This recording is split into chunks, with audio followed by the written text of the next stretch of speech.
देश को रविवार 15 जनवरी को 8वीं वंदे भारत एक्सप्रेस ट्रेन मिल गई। प्रधानमंत्री नरेंद्र मोदी ने एक वर्चुअल कार्यक्रम में इस ट्रेन को हरी झंडी दिखाकर वंदे भारत एक्सप्रेस का शुभारंभ किया। यह वंदे भारत एक्सप्रेस सिकंदराबाद से विशाखापट्टनम रूट पर चलेगी। कार्यक्रम स्थल पर मौजूद रहे केंद्रीय रेल मंत्री अश्विनी वैष्णव ने कहा कि यह ट्रेन 2 तेलुगु भाषी क्षेत्रों के लोगों को जोड़ेगी। यह ट्रेन 698 किलोमीटर की दूरी सिर्फ 8 घंटे में पूरी कर लेगी। सोमवार से इस ट्रेन का कमर्शियल रन शुरू हो जाएगा। पीएम मोदी ने कहा कि यह ट्रेन नए भारत के संकल्पों और सामर्थ्य का प्रतीक है। उन्होंने कहा कि यह उस भारत का प्रतीक है जो तेज बदलाव के रास्ते पर चल रहा है। प्रधानमंत्री ने कहा, आज तेलंगाना और आंध्र प्रदेश को एक भव्य उपहार मिल रहा है। मैं दोनों राज्यों के लोगों को ट्रेन के लिए बहुत बहुत बधाई देता हूँ। आज सेना दिवस भी है। अपनी सेना पर देश के हर नागरिक को गर्व है। इस समय पोंगल, माघ बिहू, मकर संक्रांति, उत्तरायण का भी उत्साह दिखाई दे रहा है। प्रधानमंत्री मोदी ने कहा कि वंदे भारत एक्सप्रेस से श्रद्धालुओं और पर्यटकों को बहुत लाभ होगा। इस ट्रेन से सिकंदराबाद और विशाखापट्टनम के बीच लगने वाला समय भी अब कम हो जाएगा। ये ट्रेन एक तरह से तेलंगाना और आंध्र प्रदेश की साझा संस्कृति और साझा विरासत को जोड़ने वाली है। बेंगलुरु में सेना प्रमुख जनरल एम पांडे ने कहा कि पहली बार आर्मी डे परेड और इससे जुड़े कार्यक्रम राजधानी दिल्ली से बाहर आयोजित किए जा रहे हैं। इससे सेना के लोगों से जुड़ने का सुनहरा अवसर दिया है। मुझे विश्वास है कि इससे हमारे संबंध और मजबूत होंगे।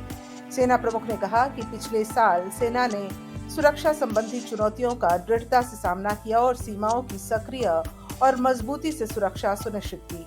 सेना ने क्षमता विकास, बल पुनर्गठन और प्रशिक्षण में सुधार के लिए कदम उठाए। इसने भविष्य के युद्धों के लिए अपनी तैयारियों को और मजबूत किया। हमारी सेना हर स्थिति से निपटने के लिए तैयार है। सरहद पर आतंकी साजिश अभी भी जारी है, लेकिन हमारे जवान चप्पे चप्पे पर निगरानी कर रहे हैं। सेना प्रमुख ने कहा कि पूर्वोत्तर की सुरक्षा स्थिति में सुधार हुआ है। नेपाल के पोखरा अंतर्राष्ट्रीय हवाई अड्डे पर लैंडिंग से पहले रविवार 15 जनवरी को 72 सीटों वाला यात्री विमान दुर्घटनाग्रस्त हो गया। बचाव कार्य जारी है। फिलहाल एयरपोर्ट को बंद कर दिया गया है। इस विमान में कुल 68 यात्री और चालक दल के 4 सदस्य सवार थे। विमान पुराने हवाई अड्डे और पोखरा अंतर्राष्ट्रीय हवाई अड्डे के बीच दुर्घटनाग्रस्त हुआ। नेपाल नागरिक उड्डयन प्राधिकरण ने बताया कि येती एयरलाइंस के 9NANC ATR 72 विमान ने सुबह 10:33 पर काठमांडू से उड़ान भरी थी। विमान हादसे में अब तक 68 लोगों की मौत की पुष्टि की जा चुकी है। विमान में 5 भारतीय और 14 विदेशी नागरिक भी सवार थे। लैंडिंग से महज 10 सेकंड पहले विमान पहाड़ी से टकरा गया। इससे प्लेन में आग लग गई और वह खाई में जा गिरा। आम बजट पेश करने से 2 सप्ताह पहले वित्त मंत्री निर्मला सीतारमण ने रविवार को कहा कि वह मध्य वर्ग के दबावों को समझती हैं।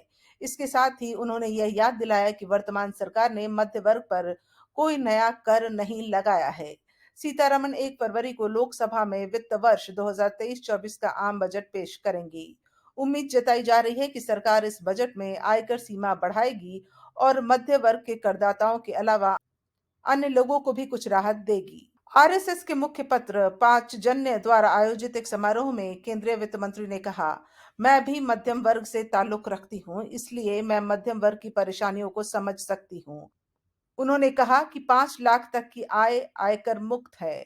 उन्होंने कहा, सरकार ने ईज ऑफ लिविंग को बढ़ावा देने के लिए 27 शहरों में मेट्रो रेल नेटवर्क विकसित करने और 100 स्मार्ट सिटी बनाने जैसे कई उपाय किए हैं। वित्त मंत्री ने आश्वासन दिया कि सरकार मध्यम वर्ग के लिए और अधिक कर सकती है, क्योंकि इसकी आबादी बढ़ रही है और अब यह काफी बड़ी हो गई है। तिरुवनंतपुरम के ग्रीनफील्ड इंटरनेशनल स्टेडियम में भारत और श्रीलंका के बीच सीरीज का तीसरा वनडे खेला गया। भारत ने यह मैच 317 रन से अपने नाम किया।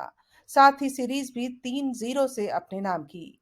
टीम इंडिया ने पहला वनडे 67 रन और दूसरा वनडे 4 विकेट से जीता था। भारत ने श्रीलंका को तीसरे एक दिवसीय मैच में 317 रनों से हराकर नया रिकॉर्ड बना दिया। इसके साथ ही उसने वनडे इंटरनेशनल क्रिकेट में सबसे बड़ी जीत का रिकॉर्ड अपने नाम किया। इससे पहले यह रिकॉर्ड न्यूजीलैंड के नाम था। न्यूजीलैंड ने 1 जुलाई 2008 को आयरलैंड के खिलाफ 290 रन से जीत हासिल की थी। तीसरा एक दिवसीय मैच जीते के साथ ही भारत ने श्रीलंका के खिलाफ सीरीज क्लीन स्वीप की। भारतीय टीम शुरुआती दोनों वनडे जीतकर पहले ही सीरीज अपने नाम कर चुकी थी।